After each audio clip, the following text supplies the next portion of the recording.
Hello, Taylor Ellwood here, and welcome to the Magical Experiments channel. And today, what we're going to talk about is what resistance signals in magical work. Like, what happens when we have the experience of resistance in magical work? And what I mean by resistance really, it's a twofold thing. What happens when we experience internal resistance toward maybe doing magical work or toward doing something in our lives that is around that magical work? And what happens when we experience external resistance, where there's resistance from the world around us and it's getting in the way of us getting the magical work? Both are actually really related to each other, and it's important to recognize that resistance is a normal aspect that we can experience at times in our lives, with anything, whether we're doing magic or other things along those lines. But resistance is also a signal that something isn't in alignment with what we're trying to accomplish.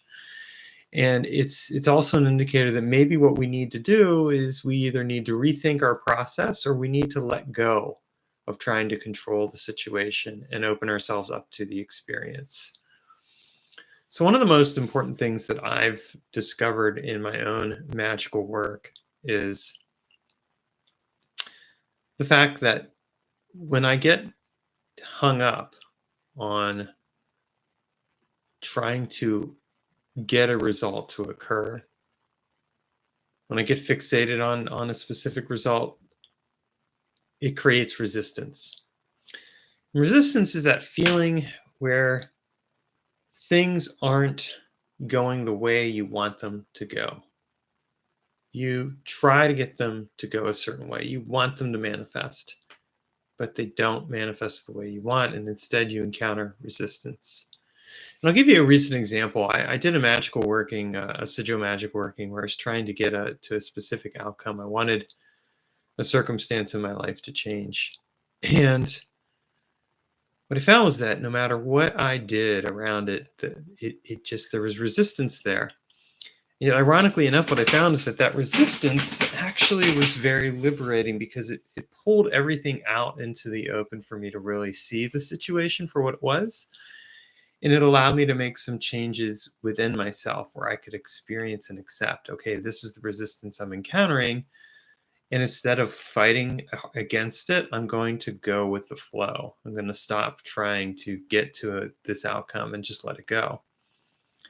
Because the more I try to fixate on it, the more it's going to stay further away. That's the experience of resistance that I have.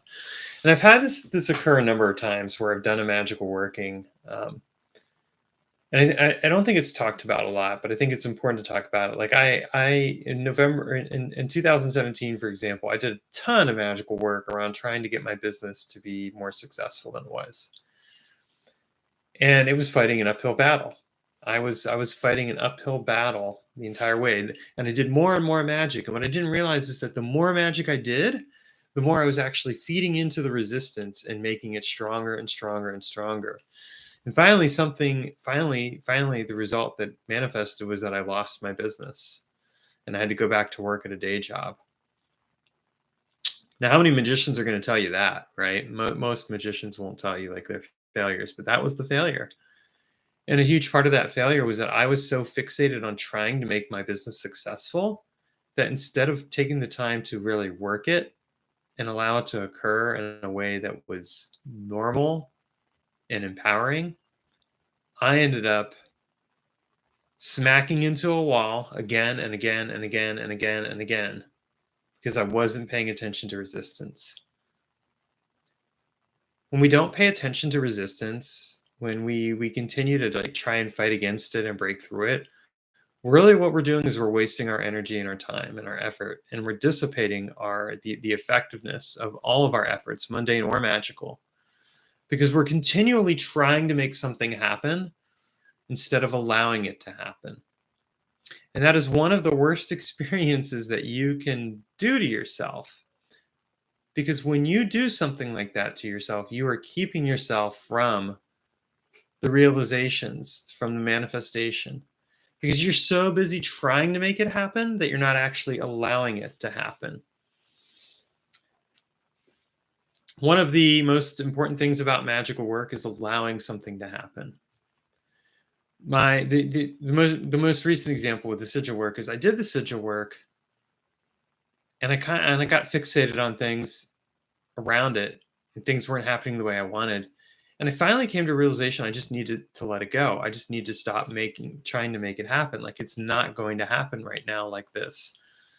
And the only way I can allow it to happen is by letting it go. I've done the work, and I just need to trust that in doing the work, that it is going to manifest in the best possible way for me at the right time and right place.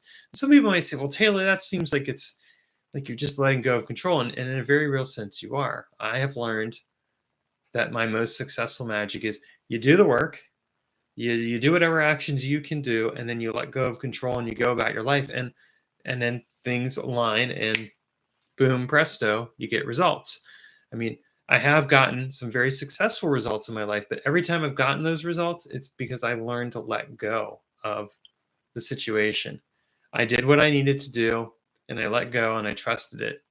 Case in hand, this house is one of the most obvious examples. I manifested this house through a magical working, and I did the magical working for that to obtain the house. And then what I did is I started house hunting. I house hunted for a while, and none of the houses that I found were to my liking. And I found it's like, I'm just going to give up. I'm going to let it go. I'm not going to worry about it. And I told my realtor, I'm like, yeah, I'm not going to worry about this right now. I'll get back to you. A few weeks later, I called her up and I said, we're going to go house hunting today. She's like, are you? Or I was like, I want to go house hunting this weekend. Are you sure? Yeah. Yep. This place was the very first place we found. And it fell into my lap. It just came together very quickly because I let go.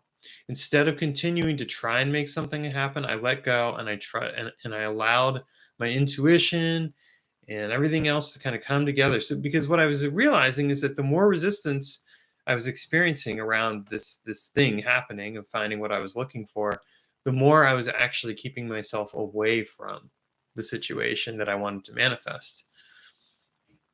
So this is a very nuanced awareness around magic, but it's a very important awareness. The more we try to make something happen, the more we are keeping ourselves from it. And I think that that's really an important thing to recognize and realize about our magical work. So I want to share that with you, with the idea really that to invite you to open yourself up to the idea that if you are experiencing resistance in your life right now around something that you're doing, pay attention to the resistance, acknowledge the resistance, and allow yourself to let go of the resistance. The resistance is just an indicator of what isn't working, but it's also an indicator that maybe you're too close to the result. Let it go. Let it flow. Trust your magic. Trust yourself. Trust that you've done everything you can. And remember that the more you keep pushing, the more you're actually keeping yourself away from something, and you still may ultimately manifest a result. It just may not be the result you want. I mean, I will say this, that anytime you do a magical working, you get a result. Even if you're like, well, the result I got was nothing. Well, that was still a result. It's just an indicator that what you got that whatever you did didn't work. And a lot of the times, the reason why is because you have this internal resistance. You're like, oh, I want this thing. And then there's the external resistance as well. I mean, sometimes there are other factors. Maybe it's another person. Maybe it's something else. Maybe it's you have events that keep getting in the way of the realization. What needs to be realized there is that, okay, there's something else that I didn't factor in that I need to enchant for, or that I need to change. And that's when you go back to the drawing board with the magical working, make some tweaks, and factor in that potential resistance that you're experiencing outwardly. How can you turn it into a strength for yourself? How can you turn it around so that it becomes something that actually aids you and helps you? This is part of our magical work. And it's part of the way that we take a situation and turn it into our favor. So I want to encourage you that way too, because I think that that's one of the most important things that you can do. And it's a way you can turn a situation into your favor and use it to transform your life in a very real and meaningful and powerful way. All right, thanks for watching, and I hope that you found this video helpful. If you did, please take a moment to comment, like it, subscribe, and I look forward to seeing you in future videos. All right, have a great day.